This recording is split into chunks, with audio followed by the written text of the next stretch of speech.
Alliance is counting on you. Like, subscribe, leave a comment down below, turn on that alarm bell so you don't miss any future mission.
How about now? Oh, you know what? The screen you're on is muted. Oh.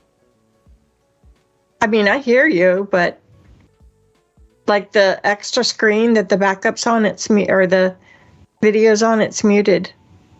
It shouldn't be streaming through that, though. How about now? Does anyone hear us? Not the group. Okay, I'm gonna unmute that. How about now? Okay, I just told them to let us know when they hear sound. Yeah. I'm talking to the people. All right, good deal. Sound is back. Yay, sound's back. Yay. Yes. All right. So, Sean, you had finished off this book. You've been through this. What is it that what was your highlight of this book? I want to hear from you about what you found most fascinating and interesting. Yeah, thanks for putting me on the spot, Chris. So I was really fascinated by this book for a number of reasons, but one of the biggest things that it helped me to understand is, it's called effective data storytelling, and taking data, turning it into that story format to be able to affect both, the cognition of the recipient, as well as carefully crafting the message to make sure it's as clear as possible, making sure not to fall to any of kind of the little traps that could happen where you might rely too heavily on your visuals or just throw too much data at someone. But really the biggest thing for me that I got from the book is I've never really understood the power of a visual, that being able to really, an image being worth 1,000 words I wouldn't say it's 100% true, but I also wouldn't say it's completely false either. I think that there are unique connections and realizations you can make through seeing data represented in a visual, and it facilitates comparisons that might not happen otherwise. And I've actually recently designed a tracking system for myself where now I'm trying to leverage this. And also another thing that Belinda will love, I'm color coding everything and trying to make sure that it's not like a rainbow, but carefully choosing the hues to kind of tailor it to my own kind of reception. Oh, that's fantastic. Mm-hmm. That's great. Yeah, and I guess we can even open it up. Like, I do want to hear about your favorite thing in this chapter. Well, actually, we're going to talk about what your favorite thing in this chapter was, but then when we get done with that, we're going to go, what's your favorite thing when it comes to the entire book? All right, so we're going to do a little recap in here. All right, who else wants to go talk about their favorite thing from this chapter? Yeah, I'll just say I like the way that that he dissected the Rosling video. I had seen that video before, and I could not tell you what made it effective, but I knew it was effective. Yeah. And there was, in that 4-minute video, something ridiculous like 120,000 data points or something that was presented, but you don't get overwhelmed with it. Right. And it really is. If anyone that's watching this that hasn't seen the Rosling video needs to go watch it, because that truly is an example of effective storytelling with data. It is. And in the 9th chapter, the author takes apart and says, okay, at this point in the video, here's what Hans is doing and why it's so effective, and then later on, and there's all these bullet points, and it really helped me understand why it was so effective. I completely agree with you, David. Me too. Yeah. Yeah. Belinda? Okay. I can't wait any longer. Gotta speak. Okay. So my favorite part of this chapter actually happened at the very beginning when he was talking about the tour of, I think it was Italy, because I stopped and I started reflecting. So I'm one of those crazy people. I love traveling. And when I travel, I always have a couple things that are typical tourist things I want to do. But the first thing that I do, I love tours. So I'll do a tour of whatever city I'm in. And usually I find that the things that I thought I wanted to spend more time on, it only took a minute or two, and it's like, okay, check. And then I discover something that I never knew existed before, or a whole new topic, or a whole new conversation. And I started thinking about that tour in relation to looking at a Power BI report. So, if you set it up like a tour guide and you give them a tour of that data that's in that report, they're going to see things that they never expected to see. So I think that's one of my favorite ones. I love tours so much that, I lived in New York City longer than anywhere in my life. And I had what I call, when friends came, the Belinda's Poor Man tour. The whole tour just cost the like a subway and bus card for an entire day. And you saw all of my favorite weird things about the city that typically aren't on a tour, so it's like, let's get on the Staten Island ferry and we're going to go to Staten Island with it still in daylight. And then we're going to come back when it's dark so you can see the skyline both day and night. I mean, just like, so learning things about that, I thought that was pretty interesting. But thinking about a report as like a tour and a tour guide. So you're just guiding the reader through the things you think are important. That was pretty cool to me. Well, I honestly really agree, because if we think about someone who's telling a DAS story and they're using an interactive dashboard to do so, what that allows them to do is much like on a tour of a city. If you're in a place where you're like, oh, hey, and this is such and such, you think you're going to just spend a minute on it. If it's very interesting and all of a sudden that sparks something in another person, all of a sudden you could spend an hour or 2 hours or 3 hours there, and that you're working with, you're on a hot topic at that point in time, and these interactive reports make it real easy to do that, instead of it just being like, okay, Belinda, well, now I need you to go research this for next week and we'll pick this up then, right? Yeah, I completely agree. Kevin or Mark, did you guys get a chance to read this chapter? Did you have a takeaway? I'll just piggyback on what Belinda was talking about the Italian tour. Here at my job, we use Power BI internally, of course, but I also take it out to body shops that we do business with. And it's just fascinating over the last 5 or so years watching body shops where you bring them a spreadsheet and they'd say, we're not numbers people. We're not giving you our side of production to do KPIs with. And then we've worked through this process where we now bring them a profit portal in Power BI. And they just have a different level of interest when it's visual, when it's colored, and when you can tell it in a passionate way, like this guy talked about in point 3 on engaging. Yep. It's infectious with stakeholders in their business, and they sit up, they lean forward, and so we started passing out all these portals, thinking, well, they're going to love it. They've got access to it every day. They can see their purchases and their KPIs. So we'd have these awesome demos, and then we dole these portals out and see that they're not logging in. Yeah. And that's when we realized we think the data is awesome and the visuals, but what they're really sold on is our dialogue with them. Yep. Or that narrative. And when we figured that out, we knew we had something unique that our competitors didn't hone in on. So we started saying, hey, sales reps, don't just pass this thing out. This is your tool to engage with your customer. And it's just worked really well for us. So I can totally relate to the guide example, because that's how I feel when I do these demos. Yeah, I completely agree. I think that makes a whole ton of sense, right? It's how you tell that story and that engagement, right? Like, that's where the biggest value on a lot of these things are. It's not necessarily in, are they logging in every day and going through it, but it's having that conversation and facilitating it with data, right? Maybe it's our job is to train others.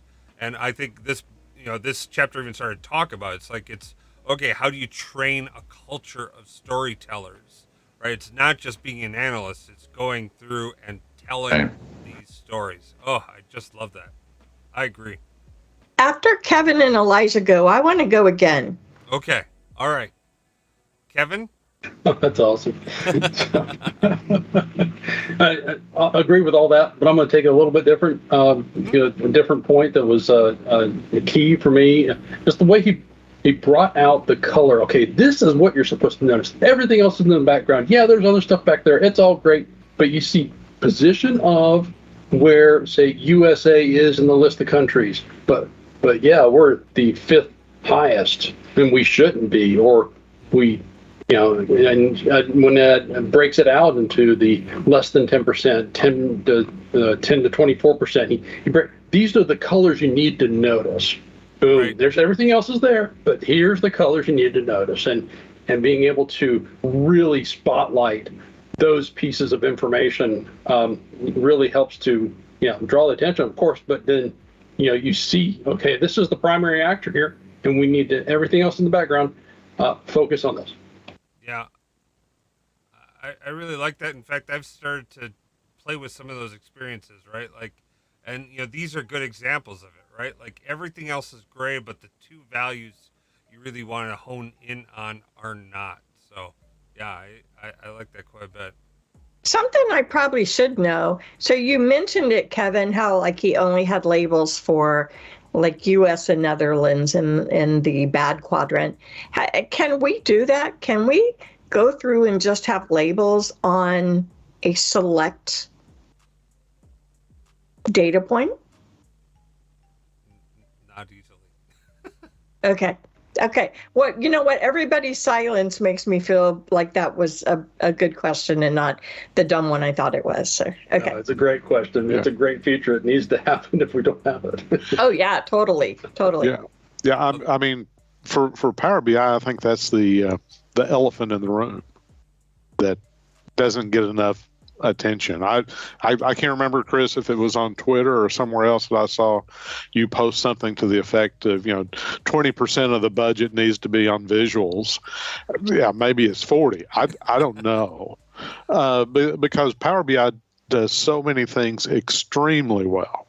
Okay, and you get to the visuals and it's like, yeah, okay, not that they're bad or anything like that, but relatively speaking, it seems like the weak link in the product to me. Forgive me for sounding like a Microsoft brown noser, but fortunately they have ideas, and also fortunately they really pay attention to ideas. Yep. So Well, and to their credit, I started a push with that, and there's a whole bunch of back and forth. And Microsoft retasked two product managers and program managers to, you know what, this is an issue, and let's. I don't know if we've gotten to 20% of their engineering budget yet, so we'll keep pushing. But they did pivot and say, okay, yeah, that's something that clearly we've got to do. So while maybe not everything I want, it's nice to see that they are able to.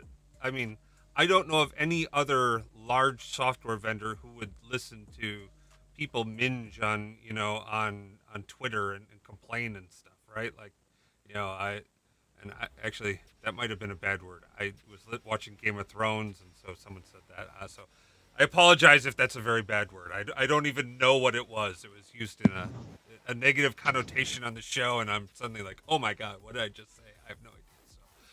So, but that's a completely different topic.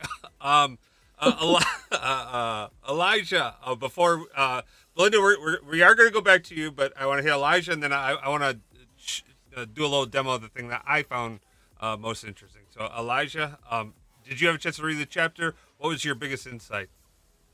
So, unfortunately, I'm a little behind on reading, but I'll just kind of echo what you all have just been saying with visuals. Sometimes I can communicate very well what I'm trying to do with a visual. And there is a couple areas where, I've tried to put different visuals together and they are just not resonating with people. And it's been very difficult to communicate that data in any sort of way, much less an actual crafted way into a story. So, that's something that's kind of top of my mind, is how to use some of these different visuals to be able to maybe communicate better. Okay. That's right. Knowing what visual to take to tell the different types of stories that are out there is key, right? Like, if you can't get that story across, that can be a real challenge, right? And be nice if we could come up with some AI to help us pick that, right? Like, hey, have you thought about these visuals? I don't know, but yes, I think that would be wonderful. All right, and so my just real quick, one more thing. My group really loves data tables. So if I can't show them a visual that resonates with them, then they're just going to go back to data tables, which nope. So can I add a little point on to that? Yeah. So I have a similar experience here at my work internally, where seeing the numbers is believing, and I'm impressed with how many example dashboards I see online that are just visuals and graphs. And we here have just gotten into the habit of creating reports that have a matrix or a table on top, and then visuals on the bottom, and then slicers up above if you need them. And it's almost been like more of an extension of our ERP when you can include support behind the visuals. Yeah, I think you should always be looking for that balance, right? Like, not just the grid and not just visuals, but it's the old Reese's commercial. You got your chocolate in my peanut butter. No, you got your peanut butter in my chocolate, right? So when people say they want something, go yes and, right? Like improv, right? Oh yeah, you want a grid? Awesome. Let's do some visuals to go along with it to help you slice, dice, find outliers, that type of thing. But that should be the detail page that you drill down to, not on the main page. Okay. Main page, pure numerical, and then you could give them the tables and say, you've got the tables, but start with the chocolate, then get into the peanut butter. That's a great tip there. Thank you. Yeah. Plus, it's easier to render a filtered grid than it is unfiltered grid, right? All right. So quick, we've been working on each week. I've tried to come up with something that we've highlighted. So the first week I did the BS line, which kind of highlights what we were talking about, right? So visuals up on top allow people to slice in, dice in, find the details down below, right? So So there's the BS line, right? That's below the screen, allows you to go into the details.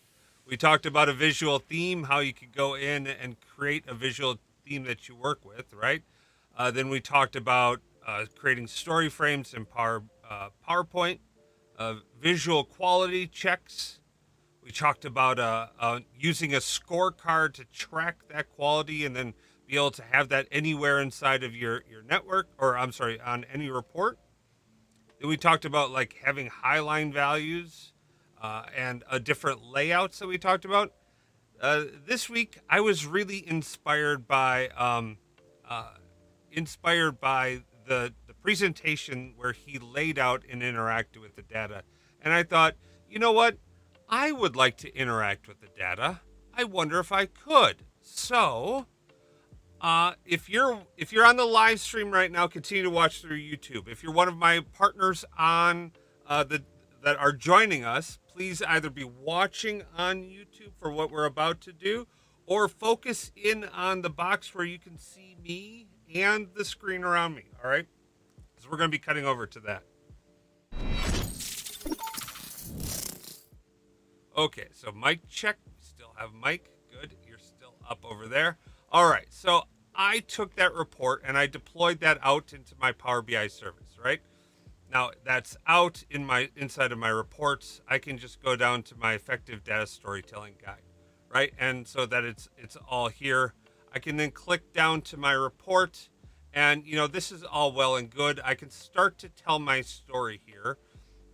If I wanted to do something more and I wanted to really like interact with the data, I figured I could actually sit inside the data so that I could interact and I could point out different things. As I'm working inside the data, I could highlight, I could call out, and I could point out different metrics that we could watch as it runs through the time.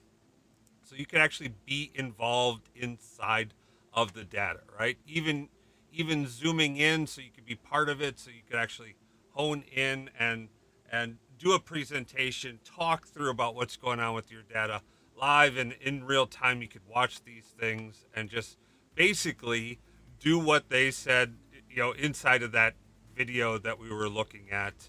And when you're kind of done with it, you just, flip back to the report and, you step out of it. But I thought this was a kind of a cool way to integrate yourself in with the data and allowing people to see what you're point things out and really like point things out and have that conversation in the same way that the guy did in that like multi-million-dollar produced video, right? So that was my thought, and my takeaway was really around that. Like, how could you make that happen? How could you make that work? I honestly, I thought that was just a cool thing and a nice thing that we could get together. So.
No. Okay, I think we're back now. Okay. Yeah. I have two channels. One doesn't have my sound on it. So, okay, hopefully we're back now. Yep, I think so. Yeah. Okay, good. That's very cool to see. So if you go on TikTok, you'll see data people will do that exactly. They're, basically green screen, and they'll have their data presented on the screen, and they can actually like fly around the screen. So they'll move their little head like around the screen if they want to show you a different part of what's going on. And it's a really cool way to present.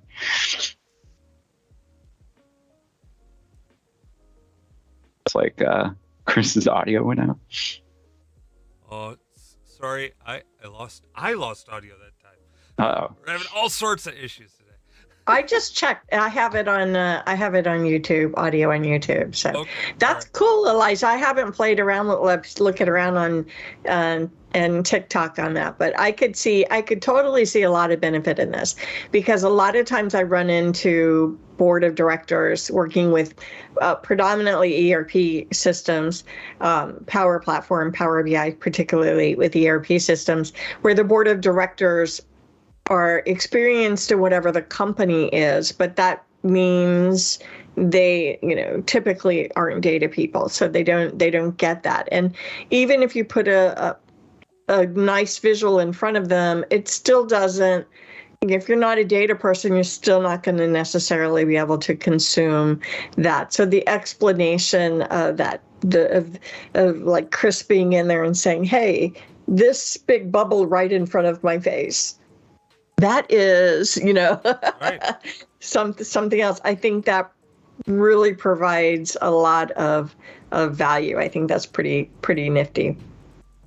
Yeah, and Yeah, if you're looking at telling those stories like Mark was saying, that helps. Sorry, David, go ahead.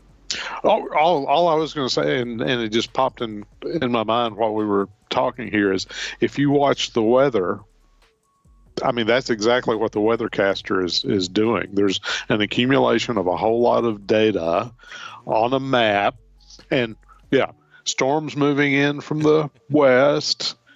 And that's exactly what they're doing. They're showing you a whole lot of data on a map, and they're drawing your attention to, okay, here's what you need to be noticing on this map. And yeah, I'd never thought about it before, but that's what they're doing. Yeah. Simple and brilliant observation there, David. Yep. Yeah. Very cool.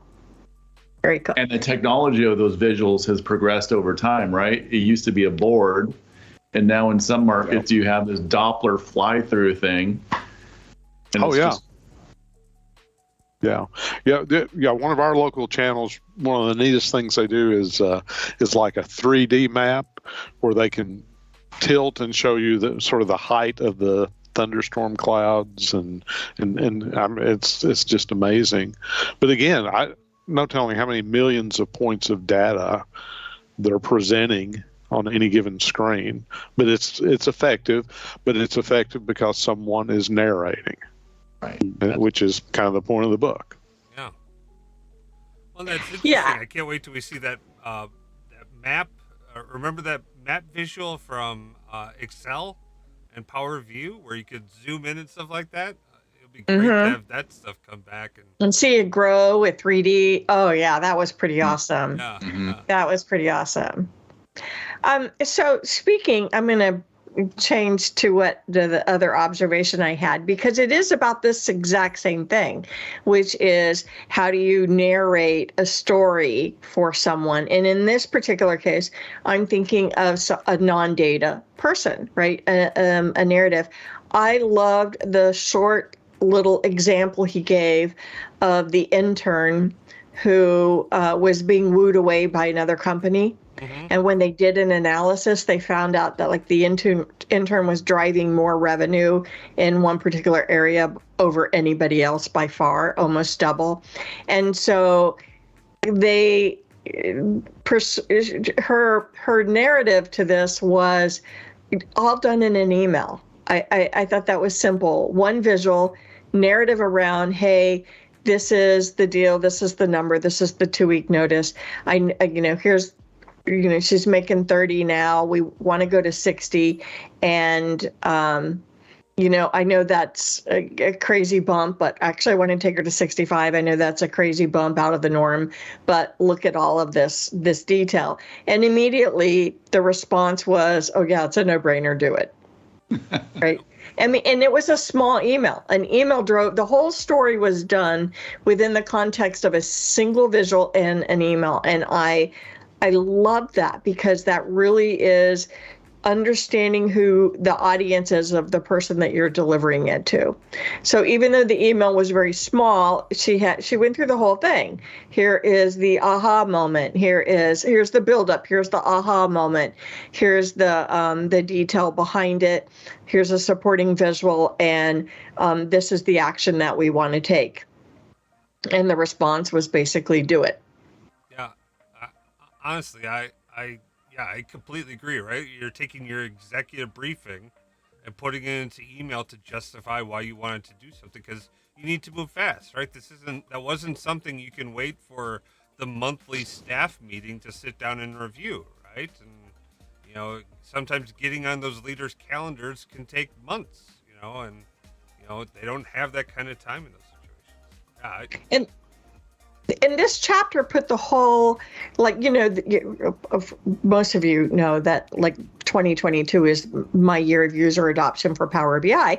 And this chapter put everything into perspective so much because it's really about the report consumer user adoption. That's who the adoption's about. And that's the self-service person that needs help and needs learning. And this chapter really just kind of put a nice painting on all of it. And I guess I have to, all the concern I kept bringing up along and along through the whole book, he even managed to polish that off with a thank you to Stan Lee at the end, because one of the things that we need to educate on is not just the visual and the narrative and the aha and everything around it, but the responsibility that's involved by having the power of all that information. So, and as a result, so Chris, about a couple months ago, you told me you heard of the job title CAO, Chief Analysis Officer. Yep. Remember that? And so after about 10 minutes of hearing that, I thought, okay, that's my new title. Right. So I now have another new title thanks to this book. The data-driven change influencer, because he talks about the data-driven change agent. So I'm someone that tries to encourage people to be that. So I'm a data-driven change influencer now. What do you think? Fantastic. Can you think of a shortened way to say that? Besides nut job? I like the influencer part. It makes it sound very modern and hip. Yeah. Yes. Like the analytics influencer, or yeah. How do we combine those? Yeah, I really want it to be like data driven, or the data change influencer, data decision influencer. I don't know. No, I think you have something there. It's just finding the right, je ne sais quoi to get it to pop, right? Yeah. All right. Come on, Sean. Think about it. Come back to me. Okay. But yes, I loved that short story. I agree completely, and because it's not just any one of us who's tasked with these things. It's each and every one of us as we go forward and start to work with our teams that we need to not just carry the light forward, but we need to be lighting lights and showing people how to carry the light forward into the darkness. Because if we think about the number of people on the planet who know how to program and write code is something like 0.1%. If you look at the number of people who know how to work with data amongst the people who know coding, we are a percentage of that, and it's something like 5% of that. So we are such a small little band of people that have such a momentous amount of weight put on our shoulders to light the paths forward for all of our companies, for all our organizations. We need to be helping people do that same thing, right? We need to be reaching out and engaging with interns. We need to, find people inside of our organizations that show an interest and a passion and help them take that next step forward, light their torch, and help them start to venture out into that darkness. So yeah, I agree completely. Do you have another demo, or can we talk about our favorite thing about the book overall? Let's go to that. That's where I was going to flip to. Okay. I'm going to jump ahead of Sean on this one. I know, Kel Surprise. I know, right? But I think the thing that resonated the most in this book with me is something that I've talked with a lot of people about, and I brought this up last week a little bit about the fact that my reports always seem very simple and basic compared to the coolness of a lot of other people's. And I think the thing that resonated with me the most is I probably should just continue to buy into that simplicity and even make it a little more simple because I typically am not working with a lot of data analyst people, right? But it's okay if there's fewer visuals on a page. Let them just be relatable to each other. Let them be simple. Let them be clean. Put some text around it so you have some built-in narrative with it. I think all of these things are, especially if you're using PowerPoint, you could always put like a text box down below where you're typing in the text, or maybe even put it in the notes down below and then print it up that way. But I think there's some real benefit into keeping it very, very simple and clean and relatable to each other. And then, using dashboards for what they're meant for, like where do I need to focus my time first? And so that's my takeaway. Oh, I really like that, Belinda. I was actually, over the weekend, I was watching some, like, how do you manage, like, lots and lots of people, lots of organizations, like, how do you scale? As an individual, what do you do? And they were pointing to individuals who run massive organizations, and they do it virtually by themselves, right? Like,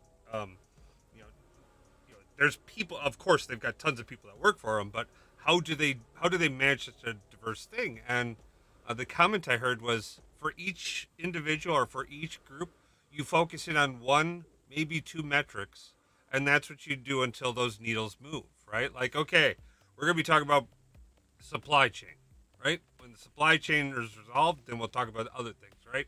And as you go along, it's, okay, as a leader, you talk about the one metric, and then, those people down beneath them, they decide for the reports underneath them, what other metrics might they want to talk about that branches out, right? But by keeping it as simple and straightforward as possible, you allow people to focus and work and address that one topic without getting distracted by the million other things that are that could be worked on inside your organization, until that's resolved, and then you move on to that next thing and take care of it, right? So I agree with you, Belinda. The simpler, the better. Keep people honed in, and then when it's time, move on to the next one, right? Excellent. Sean, what was your favorite part of the entire book, cover to cover, back to front? I know you have some thoughts on this one. Yeah, so I kind of had said my favorite part in being the actual visual representation. I think one of the things that, actually now that I think about it, I have something better. For me, I like storytelling, and of itself, it's kind of an art form. And as you're telling a story, you watch as just numbers and all of these different pieces of data that don't seem to influence one another actually come together to form the complete picture. And the thing that I think really helps highlight that in a lot of the case is the very subtle techniques of being able to reduce noise and focus attention. I think that was one of the really exciting things about like a lot of the visuals is how do you make it as easy to understand as possible so that it's, okay, this is what you should think about, and let's just make sure that everything else just kind of fades to the background. So it's like, here's the insight. There's no like, oh man, I have to go through this rigorous mental set of gymnastics in order to understand the point you're trying to make. Instead, you basically just like it's like, I don't know, sitting on a ramp and you just slide down the slide into an insight instead of having to climb a mountain to get there. Oh, I like that. I like that a lot. That's great. Yeah. Applause. 100%. Well done. All right, Kevin. Front to back. What's your biggest takeaway from this book? But I thought it was very complete. It's all. It's not just about the narrative. It's not just about the visual. It's not just about all the data. All of these things are hugely important, right? But we do get to see how it simplifies. We want to make the story simple. But we can be dealing with some pretty complex things, right? So how do we focus? How do we get it to one main character we're looking at? When we want to get it to one main situation where there's just a couple of them, and he congeals it down into something that is very tangible, very something we can get our hands around and work with it. So it's not just so overwhelming that it's not the art of war, Right. It's something we can really work with, and we're not dealing with 200 main characters or however many countries there are. We're dealing with a very small subset. This is where we need to draw our attention, and that's huge. And how we do that is another story, but that's where we want to get to. Yeah, I mean, to your point, Kevin, every chapter and every topic, he did an excellent job, I think, of breaking it down into like simple bullet points that you could really focus and hone in on, right? Explain, right. Enlighten, engage. That's fabulous, right? That was similar to that story he told in chapter 9 about the manufacturing company, where he kept narrowing it down until they were looking at people that basically they were paying to be customers. So it's like, well, we found if we could just bring them up to like a zero gross margin, then it'd be like gaining $27 million or whatever, $16 million. And it's like, yeah, but that's the point. You're not looking overall of like, okay, the big picture overall is how do we increase our gross margin 5%? Well, let's just stop losing money on some people, right? And then we're going to instantly have, even if we lose them as customers, we're still going to end up making more money. Yeah. And I like that he called out that he, like taking the metrics to your customers, right? Like, I'm not going to be able to find it quick enough, but, if you go to your customer and say, hey, you know what? We're losing money on you. It's either we up our prices to some place where it works for both of us, or, well, we're just going to lose you as a customer. So like, how can we have that conversation, right? And I think that makes a lot of sense because, switching vendors can be a deal breaker. That could cost the company millions of dollars in integration points, right? So, there's value there in keeping that conversation going, and data helps facilitate that. Excellent call out. Good. Who wants to go next? Favorite topic?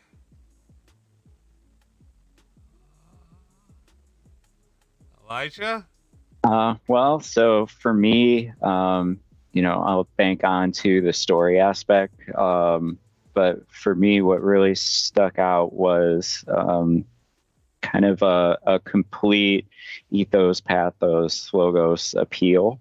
In the business world, I've never thought of, any sort of emotional appeal as something you'd want to do. But it seems like, having that balance and having a good right amount of that, will help you drive your point home. And, it gave me some different ideas about credibility, when you're different ways to kind of, make what you're presenting credible. And, just what gets me thinking every single day and sometimes every single night is, we are presenting data for the sake of presenting data and not getting to that insight.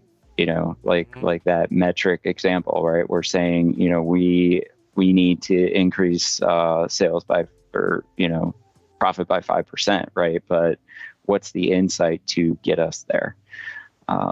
So that's going to be something that I definitely take with me. That's awesome. David, how about you?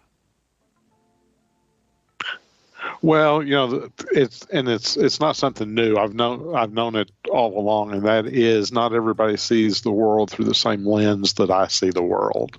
I can look at a table of data, a chart, or a graph, whatever, okay, and it's like, oh, well, it's right there. Here's the obvious answer of what we need to do.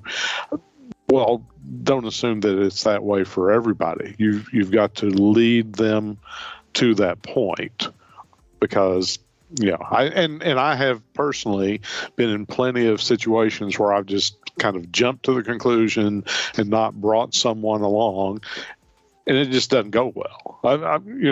It's just it falls flat, or they reject or push back or whatever. And so this book was very good to remind me of that. Again, it's something I've known for quite some time, but this was a good reminder, and I hope gave me some tools to be more effective at leading people to the conclusion that I think they need to reach.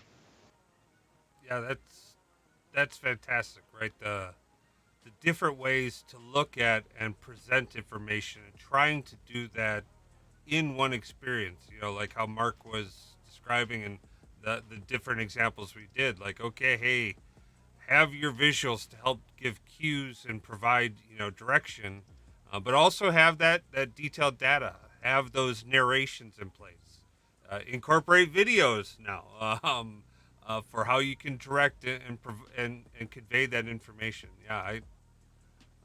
That's a good one, David. All right, Mark, what was your favorite takeaway from the book? Well, I just like that it validated my experience with Power BI. And what I've been telling students lately is that this is a left and right brain tool. And for a long time, my job was all left brain. Yeah. And it wasn't until we got Power BI that I realized we could access our creative side too. Mm-hmm. And that it had this huge impact on meeting with people. And so when I'm mentoring or coaching someone that's very analytical, I say, hey, at my job, I present to fifth graders. And I say it kind of for the shock value, but I say it's not an insult, because not everyone's job requires that they be analyst or be analytical. Yep. So if I'm at a body shop, they're obviously not numbers people, but I can present it in a way with visuals that gets them engaged. Mm-hmm. And that's a huge win. So for people that have that left brain, right brain ability, and I'm looking around the screen, and I think we all have it here, there's a tremendous opportunity to enrich people's ability to see insights in their business. Yeah, that's fantastic. Just absolutely. And in point to what Mark and Elijah both said, I mean, every time you are reviewing data, there should be an insight. Not all of them are going to be $16 million insights, but there should be an insight, something that you can work on to improve every time you look at the data. And I'll tell you something that we've had to learn, because I'm into storytelling and I get excited and I like telling the data story and showing visuals. But we've had to get good also at stop talking, because the stakeholder that you're meeting with, they know their business. It's almost like you're just unlocking these ideas, and you've got to stop at some point and just let them process and talk aloud. And what we found is that they generally solve their own issues. They discover their own insight. They just kind of have to be led to water. And how much more powerful is it when they're the ones who do that, right? When you're talking about committing to a resolution or committing to a solution, it's so much easier when you decide, I need to do this, versus, Chris, you've got to do this, right? Like I got to tell you, when people tell me something I have to do, that's the last thing that starts to be on my list, right? Like oh well, let me find a million other things that I should be doing than the things I have to do, right? Oh, that's a great observation, Mark. Excellent. There was I forget what chapter in the book this was in, but he mentioned, presenting data and saying to your audience, what insights do you see? And you could say, here's what I want you to look at, but you could also say, what do you see from this data to see, get that feedback of what are they actually drawn to. I forget where that was in the book. Well, I like that because that dovetails into what Mark was saying earlier about narrative sessions, right? Like, hey, salesperson, don't just hand out this information. Have a conversation with your customers, right? Like, it's, hey, look, we've got this data and this information. What insights do you see, right? I can see a few things, but I want to see if there's anything that jumps off the page to you. And then having that courage to be quiet, as and let them answer. That I like that.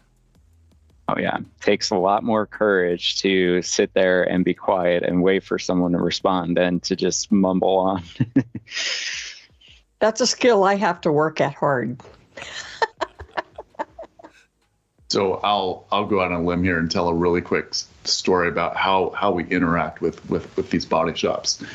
Often they're smaller body shops and they're not into talking about profit. They're only talking about how much we're selling the product to them for. And so they tend to beat us up over increasing their discount or wanting a lower price, right? But we know that there's a profit mix where if we can get the amount that they're charging the insurance companies for the material that they're buying from us, that they can actually be more profitable on their bottom line. If they change the average estimate by 1%, they can increase their profit dollars by 30% on the bottom line.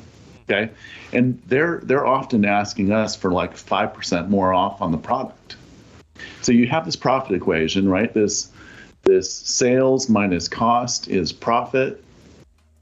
And so we just have this simple page that has these what ifs, right? And we drop down and they go, what if you were able to get 1% more on your estimates? And we've already established that most aren't getting the benchmark level on their estimates. If you were able to get 1% more, you could expand your profit dollars by 30%. Now, let's give you more discount on the product that we sell you. And we go 5% less, and it doesn't beat it. We go 10% less, it doesn't beat it. And this is on top of their existing discount. We have to go down to like 20% more off on product to match what they could do on 1% of the revenue that they pull in. And then we just stop. We go, just stop right there and say, what do you think about that? And they go, I think I got to get more on the estimate. And it completely changes their perception. Now, take that to them in a spreadsheet or try to do that on the back of a napkin. And these shops in the past literally kick you out of the shop. Like they just don't want to talk about it. Yeah. So there's something that, and I don't want to say magic, but there's something psychological that goes on when you're doing the narrative with interactive visuals, because everyone wants to see cause and effect, right? But you can't do it on a piece of paper. So you're right. It is magical, right? It's the power of telling a story, right? And when you can tell a story with data that backs up your justification, backs up the rationale, and shows them just what you're saying, Mark, that moves mountains, right? That goes back to who was the guy who couldn't convince doctors to wash their hands, right? Like yeah. Like all those moms Semmelweis. died in childbirth, right? Because he didn't have a compelling narration, right? None of those doctors wanted to be killing moms, right? None, like that was they're doctors, for God's sake, right? Like wanted everyone to live, but some people die, and but yeah, that's what speaks to the power of these stories. You're spot on. So Mark's story and that manufacturing story bring a whole nother dimension to why businesses need to be analyzing their data, because in the Mark's sharing and the manufacturing story, they were taking the data analysts analyzing to their customers. So it wasn't just done internally. It's like, let's roll it out. And that might be something you roll out to customers. It might be something you roll out to vendors. It might be something you roll out into employees. But it's like, here's what I know about your business. So because based off of your connection with me, and let's just evaluate this and let's find a win for both of us. And so, because in Mark's example, he created a loyal following among his customers. Like, wow, yeah, that's much better. Yep. Thank you for that. What else can you give me? Right. Okay, well, while I could talk about this book, well, I think I'm going to be talking about this book for the rest of my life. We are at time, and we are at the end of this book. I've got to honestly, I'm a little sad about this too. This has been, as I reflect back upon this book, it has been, highly beneficial, and I think there's countless things inside here that I'm going to enjoy studying and going through over and over again. But really, it was this interaction with you, with everyone getting involved and having these conversations that have really driven me and are, that's my best part about this book is the interactions with you guys. So thank you guys all so very much for being part of this. Thank you for going on this journey with me, reading through these chapters, providing your feedback and insights. I really appreciate you guys coming along with me on this. Thank you guys so much. For everyone on the YouTube channel, thank you guys as well. I've had countless numbers of you sending in thanks, asking me questions. This has just been an absolute joy. I'm going to be thinking about doing another book club, so hopefully we can do this again. Lunches are a good time to do these things. So look for more announcements in the future. Thank you guys so very much. Everyone have a happy 4th of July. Stay safe. You guys take care. Peace.